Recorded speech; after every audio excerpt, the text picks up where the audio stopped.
Mm, are you suffering with BP and sugar? Did you know you are causing it? Your mind is causing it. మీకు తెలుసా? You are creating it.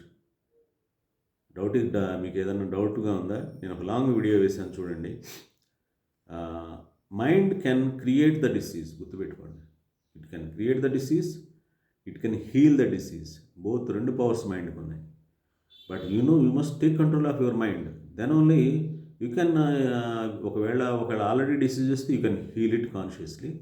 ఒకవేళ disease లేదనుకోండి, you can prevent it. So లేదంటే if you leave it to your mind, obviously it creates disease. నేను చెప్పేదానికి ఏదైనా scientific basis ఉందా? Yes. Neuroscience విన్నారా పేరు? న్యూరోసైన్స్ ఏం చెప్తుందంటే బ్రెయిన్ కెన్ బి రీప్రోగ్రామ్డ్.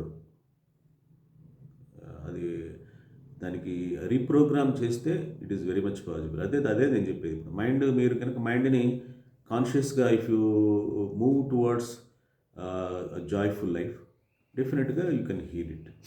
రెండోది ఏంటి? ఎపిజెనెటిక్స్. ఎప్పుడన్నా పేరు విన్నారా? ఎపిజెనెటిక్స్ ఏం చెప్తుందంటే జెనెటికల్గా మనకు ఆ టెండెన్సీ ఉన్నా కానీ still you can change your genes. చూసారా? నాట్ ఓన్లీ మైండ్ చేంజ్ అయితే జీన్స్ కూడా చేంజ్ అవుతుంది. సో ఎపిజెనెటిక్స్ అదే చెప్తుంది. There are so much of scientific evidence. Unfortunately ఇవన్నీ కూడా ఈ మెడికల్ ఫ్రెటర్నిటీకి తెలియదు. తెలిసినా వాళ్ళు మీతో షేర్ చేసుకోరు. కారణం ఏంటంటే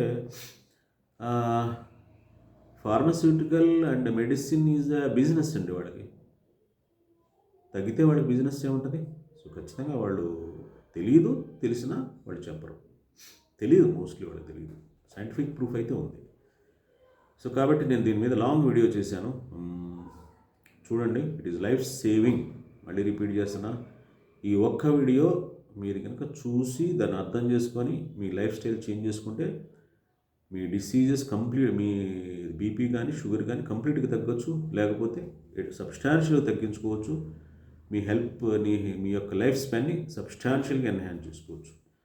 so don't miss this life saving video. Enjoy it. Thank you.